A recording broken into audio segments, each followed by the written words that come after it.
For sure. So how about, it must be pretty cool to be called a writer because you are a published writer. What does that look like on a daily basis? It feels weird. Mm. But on a daily basis, it just feels more like motivational, if anything, Okay. to think about what the next project's going to be, or to think about like what the next manuscript is going to look like, what it's going to feel like. So it feels sort of like on to the next, I guess. Mm-hmm. Are you one of those people where it's like, I'm going to write, a poem a week or a poem a day? Or is it like, yeah, I know, right? Or like, just take it as it comes whenever the inspiration hits kind of thing? I feel like for a minute, I was like, I'm going to write every day for 10 minutes. And I never held true to that because it felt very forced, mm-hmm. and it didn't feel as organic and as natural Mm-hmm. as before. So I kind of just let it happen when it happens. I've been asked that a lot. Like, what's your creative process? Do you write often? Like, well, I write when I feel entirely engulfed in my emotions, or if I need like to put displaced feelings somewhere, mm-hmm. Or when the inspiration sort of hits. Okay. And sometimes that looks like just typing it up on my little phone and then revisiting it later, or scribbling something down on a napkin or a Post-it and saving it, or just going for it right now, Yeah. Is it cliche to be like, oh, writing is like a cathartic process and it helps me to like, better understand the world? Is that cliche, or is there some truth in that? I think, for different writers, it means different things. I feel like it does feel cathartic. Mm-hmm. It does when it feels like it's just for me, Mm-hmm. And sometimes I share my poems with like my girlfriend or my best friend or something. Other times I just keep everything to myself just because I want it to be mine. Sure. But sometimes it does feel a little cliche when people say that. Right. Like, I'm going to change the world with this poem. And I'm like, you might. Like, I'm not going to say you're not going to. You might actually change the world with your poem. Mm-hmm. I mean, I'm not Amanda Gorman, but that's incredible. Mm-hmm. But I don't want to put that in my head. I don't want to think that way just because I don't feel like I'll create organically. Sure. I'll start to create for other people, know? Well, I mean, speaking of that, then, I mean, do you have a target audience, or is audience anybody who will read your poem or wants to read your poem? I always felt weird when they look for target audience, because they use target audience for books, for films, for, everything. And I kind of feel like if it speaks to you, it speaks to you. If it doesn't, it doesn't. It's fine. Like, anyone can pick up this chapbook, read it, and if you like it, you like it. If you hate it, it's okay. Yeah. Well, let's talk about the work. Let's talk about Millennial Dog Eater on Perennial Press. Ooh. Right? Yes. It comes with some cool postcards and kind of like stickers, and the cover is cool. Tell me about the cover. What is being depicted there? Well, actually, what was interesting is the original cover they had like involved a dog, and it seemed a little chaotic, and I didn't love it. And I felt like if this is the one opportunity I have to get something published, I want it to not be so chaotic. I just want it to be sort of simple and to pull focus to the name rather than the design. Sure. But the design is, you can tell it's like gold. For those of you who can't see this, it's gold print, sort of gold, with a black background. And it has an Art Deco, very like 1920s sort of vibe. It has a little fan, and it's all patterned. But what I love about it is that it's all in like these rows and columns, and it's kind of like aesthetically pleasing to look at. But you see at the very bottom, my name gets like kind of interrupts the space. And that's kind of what I loved. Like, my name is right there, but it's sort of smeared in. Sure. So that idea of like rows and columns, like that whole theory is kind of gone. Sure. Cool. And I feel like that for anything, right? With this book, I don't think I'm gonna revolutionize the world or the state of our country at this moment, but I think it's important for people to understand, like, there are rows and columns, there's rules in place, but these might be old practices that you can break through and make a Mhm. difference. And so that's what I really loved about the design. Yeah. Well, I mean, it's safe to say, right? You like to refer to yourself as eclectic. Yeah, just because I can't really pin down one thing for Mhm. myself. Yeah, I like that. I'm in agreement with you there. I take pride in being eclectic. The title, and I guess backing up a little bit for those of us who are amateurs, what exactly is a chapbook? A chapbook is what I've defined it as, like a baby book. It is a saddle stitch book. Mhm. It is, I don't believe it's more than about 50 pages. Okay. Uh, it is, I guess the binding's kind of, I don't know, not as thick or as durable as Mhm. a novel, Mhm. but it's sort of a cross between a book and a pamphlet. Okay. Yeah, and it's pretty popular among poets. Most poets Mhm. have chapbooks. Mhm. Very cool. You talked about the like the structure of how you structure and format the poems, like the order of the poems. And I Yes. believe Millennial Dog Eater is the last one. Am I Hmm. right? Yeah. So that's very interesting. And why where did the title come from? The title for the whole collection for the chapbook. Well, I'll tell you that the title came before the poem. Hmm. So Millennial Dog Eater, the poem, was one of the last poems to make it in before we got published or before we went to printing. Hmm. I had that name for a really long time because we're living in a really difficult time in this country. It's a fantastically furious time to be alive in America right now. Hmm. And I am a queer first generation person of color and a woman in America. And I've been given labels, one of which is millennial and another is dog eater, which is a slur. So I was like, you know what? I'm gonna sort of reclaim it Hmm. and be a little ballsy. I'm gonna be hella ballsy Right. and go with millennial dog eater. Mm-hmm. And this is sort of like an FU to the America a little bit, or to labels, I guess. Yeah. Uh, Dog eater specifically is a slur, Hmm. unfortunately, and it is also sort of inspired from the book Dog Eaters by Jessica Hagedorn. Oh, okay. Yeah, Okay.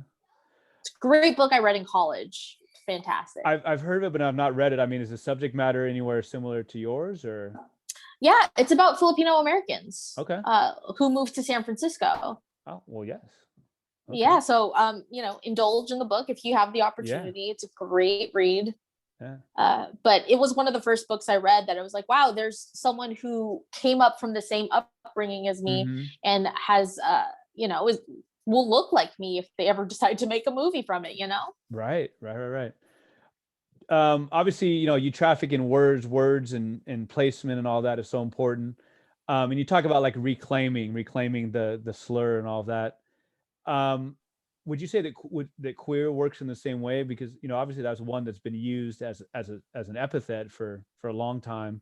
Is that part of like Yeah. reclaiming that? You choose to use it, I believe, in your biography, as well. So what does the word mean for you? Um, this is interesting. I've gotten into arguments with other people from the LGBT community about Mhm. this. It's a personal thing for me. I identify myself as queer, um, just because I am bisexual and I feel like queer was sort of all encompassing. Mhm. Um, it's just I felt like I got a lot less questions when Mhm. people would ask about my sexuality if I said bisexual. I mean, I'm sorry if I said queer. I know the history behind the word queer is not great. Right. It's also a derogatory term. It also meant like you were broke. Mm. Uh, so it's interesting now. I think I've read a book about it recently, a graphic novel about the LGBT history, and the Mhm. word queer has been like that's a bad word. You shouldn't say it. But Mhm. I think for me personally, I feel like it's the best word to describe me. Mhm. Like bisexual is like the easiest way to I guess digest it, but queer is sort of all encompassing for me. And you know, Mm. I want to do what's right by me, I guess, at this point. Yeah. Yeah. And why the heck not, right? Yeah. Appreciate that. Fiction versus nonfiction. You talked about how it is you are writing of yourself. It is difficult to put it on the page at times. Hmm. But I guess I'm wondering, like, are there some parts that are, I'm not saying you'd have to break it down and be like, well, 76% is fictional and 24%, but do you feel like maybe, I guess what I'm getting at is when you do write fictionally, if that's a word, do you feel like that's freeing in some ways too, that you can put a little distance between yourself and what you're writing? Yeah, there are, I mean, like maybe a handful of poems, I think two or three in this Millennial Dog Eater that I've taken steps back in because Mm, they have been like a little too close. okay. So the way that I had structured it has been a little different. The way that I had formatted in terms of how it looks has Hmm. been a little bit different. And I just tried to create as much space because it felt a little too close and a Sure. little too much at one moment. Yeah. Well, yeah, I mean, I appreciate again you talking about how there was a restructuring, and I think I know that writers are going to take a chance on, are going to take the opportunity to put things in particular orders, but it makes a lot of sense in your chapbook. You begin with the preamble, you end with the title, poem. The preamble is kind of like a reimagining of the forefathers, right? Yeah. And then you have four parts. Correct me if I'm wrong. You have four parts of letters to a former lover, which is Hmm. America, and Yeah. they're not right next to each other. They're skip two or three poems or whatever between, and there definitely is a really strong buildup. And so I feel like you really successfully did it with the structuring there. Thank Definitely. you. That weirdly took so much time. Hmm. As soon as I was done, I put them in different orders. I read them all the way through. I'm like, this doesn't feel right. So I had to go back. Yeah. Like at one point, I had all the poems that were about romance Mm-hmm. all sort of bundled together. And then I had all of my angsty sort of poems bundled all together. And it just didn't feel right. It just Okay. felt like we were jumping from one mood Yes. to abruptly to the next, Uh-huh. where I just wanted it to sort of flow together. Mm-hmm. So Yeah. yeah, I had to break it up a little bit. You definitely pulled it off. I mean, you're a movie person, of course, like, that a lot of times you might just remember the beginning and the end. And so obviously you Hmm. got to have that powerful beginning, that powerful ending. So the preamble starts with, like, Martin Luther King Jr. is next to Lady Liberty. America, you describe as like having no makeup on, going to sleep at 2, Yeah. alive and brawny and beautiful. And the last two lines are really powerful. I don't know if you could maybe read those last two lines. Yeah, let me Of pull it That'll up be of the right now. preamble. Yeah.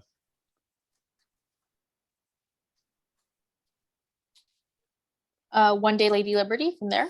Yeah. I think so. One day, Lady Liberty will be standing next to an MLK statue. One day, America whispered into my ear that she doesn't hold my existence as a queer woman of color as treason, but in public, she must. The sentence, one day America whispered in my ear, a long one, not, I mean, it's a good, strong flowing sentence. And then the last Mhm. one is just very abrupt, and it definitely leaves you like thinking. What's the idea there behind, like, I guess, surface level, that America as a whole has to hold on to these antiquated homophobic ways, and but it's changing, or what were you going for with that? I think America is divided completely. Hmm. And I don't think that's surprising to anybody. Sure. If you turn on the news, anyone will tell you we're vastly divided and in almost all issues at this point. Hmm. And so it feels like what I was going for is I envision America as a girl who looks and feels like someone Mm-hmm. like you grew up with, you've known your entire life, but has always sort of flip flopped between their opinions and is someone who's sort of flaky and works two jobs, like works really hard, but like has to throw on all this makeup to Sure. present herself a certain way. And that's kind of how I envision America now is Mm-hmm. things are not really set in stone. Everyone is incredibly divided. Yeah, that makes a lot of sense. One of the other poems is called 12, and it's that Mm-hmm. formative age right before teenage years, and Oh yeah. it talks a lot about body image, and the way is it safe to say the way that we tear women down? Am I reading that correctly? Yeah, in a way. I mean, when I was 12, it was really scary. Like if I was 12 now, I think it'd be very different. Hmm. Like everyone now is so inclusive and Hmm. everyone loves everyone's bodies and celebrates each other. Hmm. You know, when I was 12, like you were weird when you weren't like everybody else. Like if you weren't white and blonde with blue eyes and pretty and funny and all these other things that you're supposed to be at 12 or like 13, Hmm. then you were just like an outlier. You were sort of unnecessary. Hmm. So Hmm. it was kind of weird being 12 at that age, which was like 2002, like the early 2000s. Hmm. Yeah, that makes sense. Again, like I was talking about, you have that the gradual build up, the progression. There's something about reading the same kind of the same subject matter, but moving it forward a bit. I'm talking about the letters to a former lover. The first one Yeah. assigned an American, the second assigned a new American, the third assigned a queer American, and the fourth assigned a BIPOC American, BIPOC, Black, Hmm. Indigenous, people of color. Um, what were you think? Who were you picturing as writing those? Who was the American? Who was a new American? You know what I mean? Why did Uh, you ways? Yeah. that was, I believe, I was trying to write these letters in different facets of myself Okay. because I am technically an American, but I also come from a family of immigrants. So I was trying to Hmm. write from that perspective because I understand that perspective from my parents. Hmm. And then I was writing as a queer American because I am queer and writing as a person of color, Um, the way that if you, I mean, I wanted to break down how I'm read to people, like, Mm. because technically I'm American, I'm queer, I'm a person of color, I'm a woman, and I'm all these things. But how does that, if I break those things down separately, what does that look like? What does that Hmm. feel like? Hmm. And that's kind of what I wanted to go for. So four parts of the same whole, four parts of the same person. Yes. Mm. Part two is that's the one signed by a new American, and that's really short, and Yes. but it's really strong. It's I think half English, half Tagalog, and it's the powerful play on words. I don't know if you might be able to read that one, being that it's so short. Yeah, for sure. I can't say that I can read the Tagalog part, Okay, but okay. I will tell you that uh, what I'm reading in English is exactly what's written in Tagalog. Fair enough. Fair enough. Yeah. So, Letters to a Former Lover, Part Two. Dear America, tell me why immigrants are the proudest Americans, but America will never be proud of immigrants. Sincerely, a new American. Really cool play on words there. Yeah, and Definitely. thank you, thank you. My dad actually really loved that one, Hmm. and he speaks and reads Tagalog, and he was like, "You rewrote it again, but in Tagalog." And I'm like, "Yeah." I was like, that makes sense. Like for him, it was like clicking, and he's not a man Nice. that reads books or watches movies or Uh-huh. indulges in things like that. So Uh, it was cool for to connect to my dad on that level. really cool. Was it straight Google Translate, or was it like you knew how to, like, the translation, or you knew how to do it for the Yeah, most I, part? I mean, I know how to translate. I Yeah. can't write Tagalog because if you look Mm. at it, like Tagalog is hard. Yeah. It's like a mishmash of different words, and the Yeah. enunciations are very different. Mm-hmm. So I did have to consult my mom, Mm-hmm. and it was like easy. 2 seconds, she like texted it over. I'm like, that's what you need to put. I'm like, Nice. oh, okay, cool. Nice. There's a poem called Japanese Grandma, and Hmm. I'm such a huge fan of poems or literature that ends with a question. That end with a question, and Really? That's oh interesting. man, the question is, Japanese Grandma, have you another name? And just the idea of the labels we put on people, but Hmm. also just like not knowing some, right? I don't assume that you knew your grandma. Well, if No, you didn't, right? But just kind of like you heard like in bits and pieces. And there's just something about that. You look at a picture of your grandma and you're like, maybe when she was younger, you're like, oh my God, she was a person, exactly. right? And for you to just say, have you another name, that's just awesome. Thank you. That poem was like a little touchy because it's my dad's mother. My dad's half Mm. Filipino, half Japanese. He didn't really fully know his mom. Oh. She left him at a very young age, and it. So I know bits and pieces of Mm-hmm. her, and I have seen only one picture of her. And apparently, of everyone in my family, I look the most like her. Really? Yeah, and I act like her a little bit, they say, but it's so weird because I don't know her and I've always called her my Japanese grandmother Hmm. or my Japanese grandma. And I'm like, I wish I knew what her name was, like her Mm-hmm. what I don't know, what do her friends call her? Like Sure. I don't know anything. Yeah.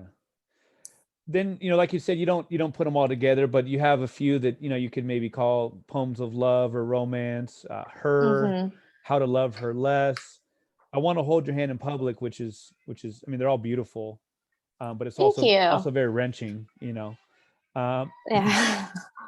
were those ones hard to write? Were those ones easier?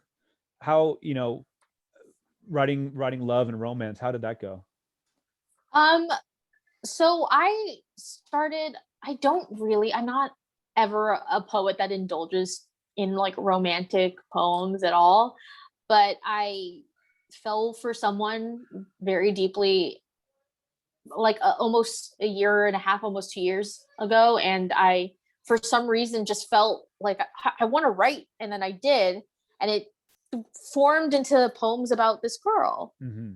And I will say, How to Love Her Less is a little heavier, obviously. Yes, yes. Yeah. And I don't know if I would say that was like a romantic Yeah, poem, right. but like her, I Want to Hold Your Hand in Public, The Girl at the Piano, and uh there's another one. But they're all about the same person. And it's just it came at an interesting time because I wrote one poem at the very beginning of our relationship, one like a little more months down the road, and like one like a little bit more after that. So it Hmm. came into this thing of like all these poems about the same person evolving and how that relationship changes. Hmm. They're not in the correct order that I would put them in. I Okay. mean, in terms of like if I had to put them all together. Chronological. Oh, okay. Yeah. Hmm. Uh, but it is new for me. I will tell you that. Just because I don't write poems about love. Like, I think it's so weird. I think it's Yeah. hella Yeah, weird. yeah, yeah. That's three on the hell out. I appreciate it. Let's keep them coming. I Um, know. I was being really mindful of that. no, obviously, like you said, How to Love Her Less. Yeah, it has the word love in it, but it's not. I mean, it's heavy. Love, romance wouldn't Yeah. necessarily be the best labeler. But yeah, I mean, I don't think I've ever tried it because I've read some cringy romantic love, and it's just like I got to figure it's really hard to do. And yours didn't come off as cheesy or cringy or any of that. Oh, Um, thank you. especially like I Want to Hold Your Hand in Public is, you can tell from the title, like why do we have to hide? Why does it have to be a weird thing for other people or whatever? Mhm. I wonder like how much of it is, especially, coming from the Bay Area and having that kind of activist history, the idea of kind of like, I don't know, respectability politics. Do you know what I mean by that? A little bit, The idea of kind like, of. okay, if, for queer and gay, LGBT, for the community to be accepted, we need to be like on our best behavior. And Yeah, we need people to see that we're just like everyone else, which is reductive, right? a little bit. Right. Versus the idea of kind of like, fight the system.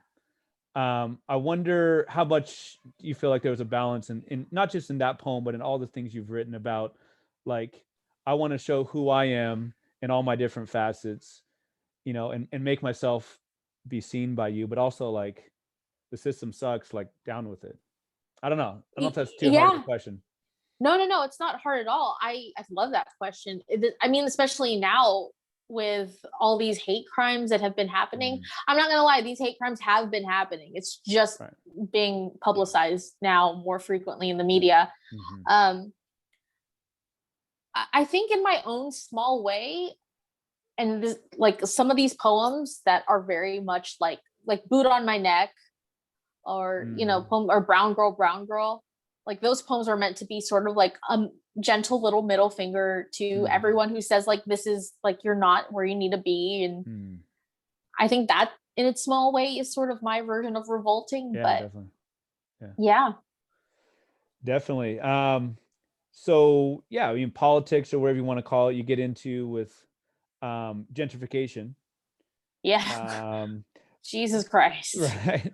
one of the poems, you have a great line about something about kind of, Highland Park, as we talked about before we started recording, is kind of like the stereotypical face of gentrification. If you live in LA or SoCal, you know all about it. Um, Mm-hmm. you have a line about sitting up tall in, like this white woman, this gentrifier, sitting up tall in chairs made by brown hands. You have another poem about San Francisco, which maybe better, being from the Bay. Um, what prompted you to write about gentrification? Like, have you been personally affected by it, or how have you kind of seen it play out over these years? Um, I mean, I've been affected by it in the sense that I've been just a bystander watching things happen. Mm-hmm. I have San Francisco is a huge part of, I believe, my identity in my adult formative years. I spent a handful of time there because of college, and I was born there, and I went out to San Francisco every weekend. So I've seen it take on different looks Mm-hmm. in the past 30 years of my life. And it has been interesting and scary, and it is a form of colonization just with a different name. Mm-hmm. And I don't have a business. I don't have family that has a business that has been pushed out by big corporations, but I could feel it as a person who was still part of that community, how that is in like how it has affected small families or small businesses, how it's affected families, how it affects the community that is native Mm-hmm. to that city. Mm-hmm. And it's so interesting. And moving from San Francisco to LA, I mean, it's a jump and it's huge. But what I thought was interesting, like gentrification is everywhere. I don't have to be in a specific place for it to be new, So Highland Park is a perfect example of that in Los Angeles, and how they want to like rebrand like very, like cultural traditions and make it their own and take it. And that never sat well with me ever. Mm-hmm. You mentioned the boot on my neck, which unfortunately was inspired by George Floyd. Yeah. That's a strong one. I mean, that's not an easy read, but a really good read. Brown Girl, based on the famous Brown Bear. What made you, I don't know, the idea of the muse? Like, I'm a big fan of that also, like finding some sort of muse, whether it's some other form of creative, expression, and using that. What made you decide to base it on Brown Bear? You know what? It was weird. I think because we were talking about, I don't know. It started off with me and my friends talking about the Burstein Bears. Do you remember that? Oh yeah. And then I was like, yeah, I forgot about all those books. And we were like, oh, Brown Bear. You remember that book? I was like, yeah. Like, what a catchy little like rhythmic poem or book that we used to read as kids. And I'm like, yeah. And I made a joke. I was like, if we ever saw that book again, like now it'd be Brown Boy, or Brown Girl. And I kind of like, it stuck with me. Light bulb moment. Yeah. Exactly. I'm like, a weird joke, but it sounds really like it could be very poignant.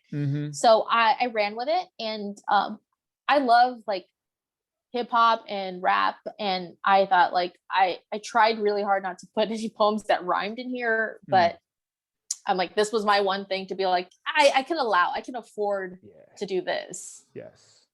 Yeah. Nice. Small Distractions, you said, is a crowd favorite. And it's when I say crowd favorite, I mean like me and my friend and like my girlfriend really like it. And me and the people I'm going to pass it on to. No, it's a really good one. It's very very topical, with technology and just the way our society is. And like, that could be an area, like the area of like, get off your screen, blah blah blah. Like, that's kind of been done, but you did it in a very creative way, a very original way. It doesn't sound like it's something like, oh geez, one of these again. Thank you. I thought maybe you could read Small Distractions. Yeah, I would love to right now. If you don't mind. Yeah, let's do it. All right. Small Distractions. A splendid disposition to be alive and breathing. It's despicable to think otherwise, that the job with health benefits and the pristine house in an affluent neighborhood and the mediocre family with beaming faces are the only things that carry weight. But it doesn't deviate from death. It doesn't delay the deadline, doesn't rebel against science. We fill ourselves with small distractions and let the nuances breathe a little bit more life into us. We take our place in the world, fantastically obsessing to be important, to be remembered as something more than the defect of a condom, as if retweets and likes will compose symphonies at our funerals, as if our digital footprints won't tread on our ashes. Small distractions will always exist. The unremarkable urges between teenagers, the quiet rumblings of Instagram followers, the seething quakes of babies being born. It's the small distractions that construct the idea of life. It becomes about the next paycheck, the next party, the next heartbreak, the next promotion, the next small distraction that we could fawn over, that we can cry over, that we can obsess over, and then what? We continue to fracture ourselves into factions, meticulously piece each other back together in the name of love, built atop of defining moments that disguises itself as life. There are just these small distractions. I literally can't snap, but I would if I could. Like I literally can't. I don't have the ability. I've had 100 people try to teach me. I just can't do it. But What? yeah, I know. No way. Terrible. When I got to the bottom of it happens to be on page 13, I thought that was the end of the poem. And I was like, oh, cool. Like, was that even something that you designed, or was that just totally out of your hands? That was out of my hands. Okay. Yeah. Some great lines. The mediocre family with beaming faces.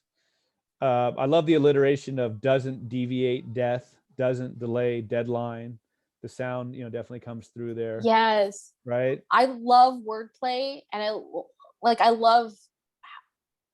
you'll notice, I think, that I try to go in rhythms or follow a certain rhythm. Like, I'll go in like rule of threes pretty much. I'll repeat the same thing, but I'll change a little bit every time. And I totally took advantage of that in this poem where I did it like 5 times. But I really wanted to play with words in that sense. And yeah, I mean, it's cool to hear you read it, like you talked about earlier, just like you were the one who wrote it, where the certain breaks should be, etc. And again, like, some of the subject matter we've heard about before, but you talk about how these are not new things, and you talk about the universality of things like the unremarkable urges between teenagers. I love the phrase, the seething quakes of babies being born, because that's for dang sure. Right? Asking those questions, making us think, and then what? Like, yeah, and then what? We're forced to think about that. We continue to fracture ourselves into factions. Fracture and factions is so cool. And then the idea of meticulously piecing ourselves together, built atop of defining moments that disguises itself as life. There are just these small distractions. I love the idea of defining moments disguising themselves as life. And it all comes back to the small distractions again. Home plate to home plate, right? The poem is called Small Distractions, and the last line of the poem is small distractions. Heck of an accomplishment. You wrote in what, 10 minutes or? That poem? That actually took me an hour. Like, it originally stopped after my favorite line, which was to be remembered as something more than a defect of a condom. Right. That was always my favorite line. I wanted to get t-shirts of that, but stopped there. It's not too late, right? You can still do that. Yeah, maybe. I was talking to my publishers about it, but I originally stopped there, and I just felt like there was still more that I wanted to say. I'm like, but there's still more. Like, I want them to know what exactly I meant. And then I had to keep going, and it just evolved. Yeah, I feel like that would be a poem that like I could teach at the high school level, and then obviously they would get something different than a 50-year-old would, a 50-year-old with more life experience. For sure. It's very specific in many ways, but it's also universal. So really well done. Oh, thank you. Maybe one more. Which one would you like to read? I don't know. Hold on. Let me take a look. Yeah, no problem. You know what? How about I read The Casting Director Says? Yeah, tell me the page number if you wouldn't mind. 36. All right. Weirdly enough, we are shooting a film, like a short promotional video for this poem specifically. Nice. Yeah, I'm about to go record the audio, and then we're just going to go and film it in a couple weeks. So cool. I figured we should get a little practice in right now. Yeah, I like it.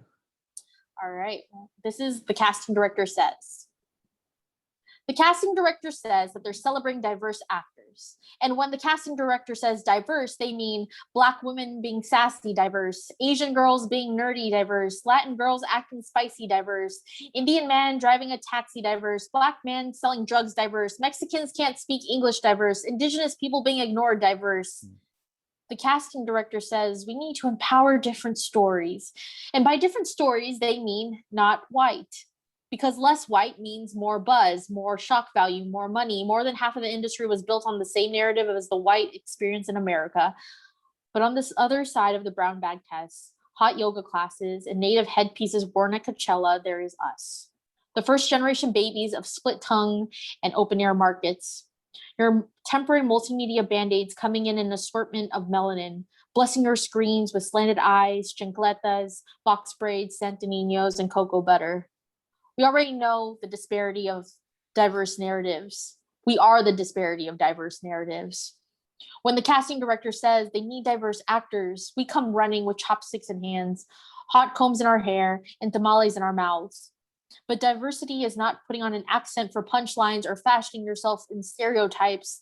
Diversity is existing as a person of color and carrying your traditions and your ancestors' narratives in your back pocket. So when the casting director says they're celebrating diverse actors, we ask when. Thank you. Yeah, that the line about carrying your traditions and ancestor narratives in your back pocket. That's very impressive. I'm glad you read that one for many reasons. One was that you use it as a motif like 3 or 4 times throughout the collection. Is the idea of the split tongue. Mm-hmm. Is that just the idea of like of even being able to speak different languages at home and that kind of thing? I mean, I've heard split tongue being used for different things. What did you kind of mean when you wrote that? I mean it in both senses. Where someone who is bilingual and someone who, and I don't know if like I think you'd be aware of this too. It's like you speak very differently when you're at home with your family than you do when you're outside. Sure. Like at home, my parents only speak Tagalog to us, and or they'll speak Taglish. They'll have Tagalog, half English, but out in public, they only speak English and they drop their accents. So it's like this idea of, duality and how does that work together? And, being like the first generation kid, like being American, but also being, a Filipino American is a weird sort of, I guess, identity to navigate because you're kind of the through line. And yeah, I just, the idea of like, I feel like probably you're damned if you do, damned if you don't. This idea like, hey, we're looking for diversity. Oh, cool, I'm getting a position. But like you talk about, are you continuing the stereotypes? Are you, you're just being thrown a little bit of scraps. Like, yeah, play this little part just to get our money up. And like you talk about the, what was the term? The shock value. Is buzz, is shock value, is not telling these authentic stories. They're like, wow, look at this all Asian cast, or look at like this film about Black people. Like that is so revolutionary. I'm like, well, they've been Black forever. We've been Asian forever. Why is this a surprise for everybody? Have you had experience like, have you like tried out for a lot of parts and that kind of thing? Yes. Oh yeah. This poem was created because this has happened too many times. And I have a lot of friends who are also actors and people of color, and they have more or less the same experience. When they get into the room, they're asked to put on an accent that's not really theirs, or they're asked to play into a stereotype. And it's interesting because Hollywood is trying very hard to open more doors for people of color and to celebrate diverse actors and diverse narratives. And that's amazing. And that's wonderful. But I think what they need to do is just open the doors for like people of color who are directors and writers and give them the space to tell their story rather than having other people try to tell our story. Because I mean, in truth, it gets sort of lost in the mix, right? You can only talk about someone else's experience as far as the extent of your knowledge. Right. And I think that's what's happening quite a bit. Like, it's amazing. Like, America. I mean, Hollywood is really making efforts, but it just may be the wrong sort of move. Like their intentions, great place, but sure. Yeah. So like the idea of like being behind the camera more than in front of the camera, so you can make the decisions and hopefully the ones funding it as well, right? So tell those Yeah. stories. Yeah.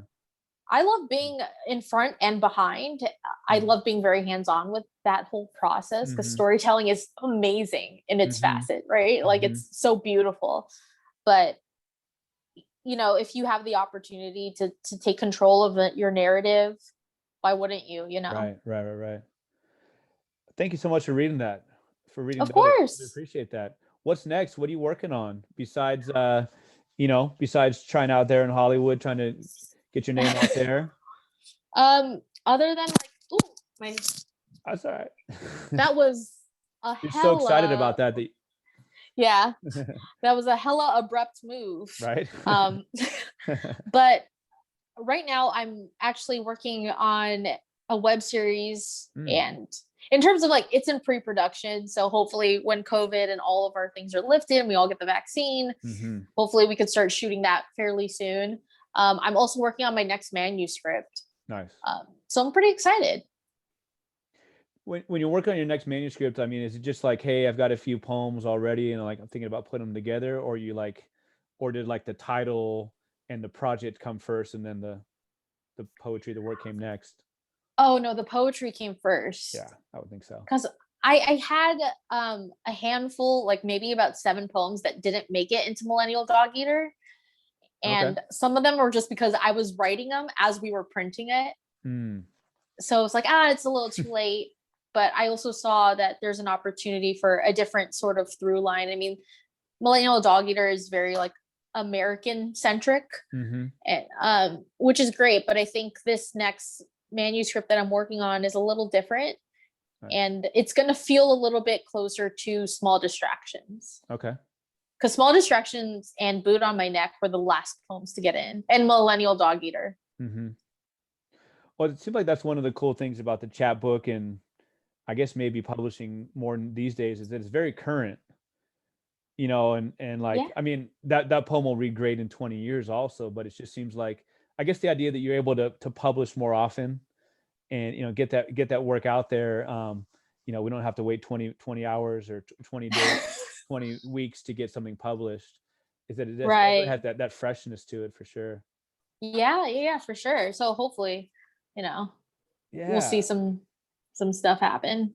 So thankful for you to come on. It's so cool to see somebody who's such a jack of all trades, so eclectic, in your taste. You're an actor, you're a content creator, poet. There's no one label that kind of like marks you, and that's really cool. Thanks so much for sharing. Thanks so much for sharing the process behind writing it as well. And I know some of it's personal, so really appreciate it. And I don't know, NoCal for life. NorCal for life. NoCal for life. Thank you so much. I wish you great luck in the rest of your continue great luck with your work. Thank you so much. Pleasure to have you on. Thank you for listening to episode 51 of the Chills at Will podcast with Marinna Benzon. You can now subscribe to the podcast on Apple Podcasts and leave me a 5-star review. You can also ask for the podcast by name using Alexa and find the pod on Spotify and on Amazon Music and Stitcher, which is new.